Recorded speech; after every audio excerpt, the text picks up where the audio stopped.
നമ്മൾ Meta ads ചെയ്യുമ്പോൾ നമുക്ക് ഡിഫറെൻറ്റ് ബില്ലിംഗ് ആവശ്യമായിട്ടുള്ള ക്യാമ്പയിൻസ് ഒക്കെ നമ്മൾ സെപ്പറേറ്റ് ആഡ് അക്കൗണ്ട്സ് ആണ് ചെയ്യാറുള്ളത്.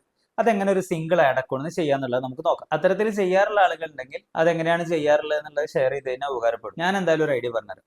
ഇപ്പോൾ നമ്മൾ ക്യാമ്പയിനിൽ വന്നിട്ട് നമുക്കിപ്പോൾ ജസ്റ്റ് ഈ ഓണായി കിടക്കുന്ന 5 ക്യാമ്പയിൻസ് ഒരു ക്ലയൻറ്റിൻ്റെ, ബാക്കി ഒരു 4 ക്യാമ്പയിൻസ് മറ്റൊരു ക്ലയൻറ്റിൻ്റെയാണ് ചെയ്യേണ്ടതെന്ന് വെക്കാം. ഓക്കെ, അപ്പോൾ നമുക്ക് ഫസ്റ്റത്തെ ഒരു 5 ക്യാമ്പയിൻ നമുക്ക് ഏത് ക്ലയൻറ്റിൻ്റെ ആണോ ക്യാമ്പയിൻ പോകേണ്ട ആ ക്യാമ്പയിൻ നമ്മൾ സെലക്ട് ചെയ്യുന്നു. ദെൻ ജസ്റ്റ് നമ്മുടെ ഈ മോർ എന്ന് പറഞ്ഞ ഓപ്ഷനിൽ വന്നു കഴിഞ്ഞാൽ നമുക്ക് ഒരു റൂള് സെറ്റ് ചെയ്യാനുള്ള ഓപ്ഷൻ ഉണ്ട്. പല ആളുകളും പല ആവശ്യത്തിനും ചെയ്യാറുണ്ടായിരിക്കാം. നമുക്ക് റൂള് സെറ്റ് ചെയ്യാം. അവിടെ കസ്റ്റം റൂൾ കൊടുക്കുക, നെക്സ്റ്റ് കൊടുക്കുക. ദെൻ നമ്മളെ ക്യാമ്പയിൻസ് 5 സെലക്റ്റഡ് ക്യാമ്പയിൻസ് തന്നെ അല്ലേ എന്നുള്ളത് നോക്കുക. ഇനിയിപ്പോൾ നമ്മൾ ഈ റൂള് സെറ്റ് ചെയ്തതിന് ശേഷം മറ്റൊരു ക്യാമ്പയിൻ ചെയ്യുന്നുണ്ടെന്നുണ്ടെങ്കിൽ ജസ്റ്റ് ഈ റൂൾ എഡിറ്റ് ചെയ്തിട്ട് നമുക്ക് അടുത്ത ക്യാമ്പയിൻ അതിലേക്ക് ആഡ് ചെയ്ത് സെലക്ട് ചെയ്ത് കൊടുക്കാൻ പറ്റും. ദെൻ ഈ റൂളിന് നമുക്ക് എ എന്ന് പറഞ്ഞിട്ടുള്ള ക്ലയൻറ്റ് എന്നുള്ള നിലക്ക് ആ ജസ്റ്റ് പേര് കൊടുക്കാം. ദെൻ ആക്ഷൻ എന്ന് പറയുന്നത് നമുക്ക് ക്യാമ്പയിൻ ഓഫ് ആവണം. ഇപ്പോൾ സപ്പോസ് നമ്മുടെ ക്ലയൻറ്റിന് ഒരു 10,000 റുപ്പീസ് ആണ് ഈ ക്ലയൻറ്റ് നമുക്ക് ക്യാമ്പയിൻ ചെയ്യാൻ വേണ്ടി തന്നിട്ടുള്ളത്. അപ്പോൾ 10,000 തീരുന്നതിന് മുമ്പ് നമ്മൾ ക്യാമ്പയിൻ ഓഫ് ആവണം എന്നുള്ളതാണെന്നുണ്ടെങ്കിൽ നമുക്ക് ജസ്റ്റ് ഇവിടെ സെലക്ട് ചെയ്യുന്ന ഓപ്ഷൻ കൊടുക്കുക, ക്യാമ്പയിൻ ഓഫ് കൊടുക്കുക. ദെൻ അടുത്തത് നമുക്ക് എന്ത് കണ്ടീഷൻ വെച്ചിട്ടാണ് നമ്മൾ ക്യാമ്പയിൻ ഓഫ് ആവേണ്ടതെന്ന് നോക്കാം.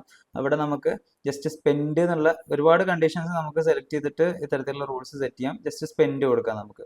ദെൻ നമ്മുടെ സ്പെൻഡ് ഗ്രേറ്റർ ദാൻ നമുക്ക് 10,000 ഉള്ളിൽ GST അടക്കം വരുന്ന രൂപത്തിലാണെങ്കിൽ നമ്മൾ ആ GST എമൗണ്ട് എക്സ്ക്ലൂഡ് ചെയ്തതിന് ശേഷമുള്ള നെറ്റ് എമൗണ്ട് കൊടുക്കണം. ഇപ്പോൾ നമുക്ക് തൽക്കാലം 10,000 എന്ന് കൊടുക്കാം. ഓക്കെ, അപ്പോൾ സംഭവിക്കുന്നത് നമ്മളിങ്ങനെ റൂൾ സെറ്റ് ചെയ്യുമ്പോൾ സംഭവിക്കുന്നത് നമ്മുടെ ഈ 5 ക്യാമ്പയിൻസ് 10,000 റുപ്പീസ് ടോട്ടലി ഈ 5 ക്യാമ്പയിൻസിനും കൂടി സ്പെൻഡ് ആവുന്ന സമയത്ത് ഈ 5 ക്യാമ്പയിൻസും ഓഫായി പോകുന്നുള്ളതാണ്. ഓക്കെ, നമ്മൾ ജസ്റ്റ് അത് കൊടുത്തിട്ട് നമ്മളെ ടൈം റേഞ്ച് മാക്സിമം എന്നുള്ളവർക്ക് 37 മന്ത്സ് കൊടുക്കാം. ദെൻ നമുക്കിത് ക്രിയേറ്റ് ചെയ്യാം. ഓക്കെ, അപ്പോൾ നമ്മൾ ഈ പറഞ്ഞിട്ടുള്ള റൂള് വെച്ച് നമ്മുടെ ഈ എ എന്ന് പറയുന്ന ക്ലയൻറ്റിൻ്റെ ക്യാമ്പയിൻസ് 10,000 റുപ്പീസിലേക്ക് റീച്ച് ചെയ്യുമ്പോൾ ഈ ക്യാമ്പയിൻസ് ടോട്ടലി ഓഫ് ആയിക്കോളും. തന്നെ നമ്മളത് നോക്കിയിരിക്കേണ്ട ആവശ്യം ഉണ്ടാവില്ല.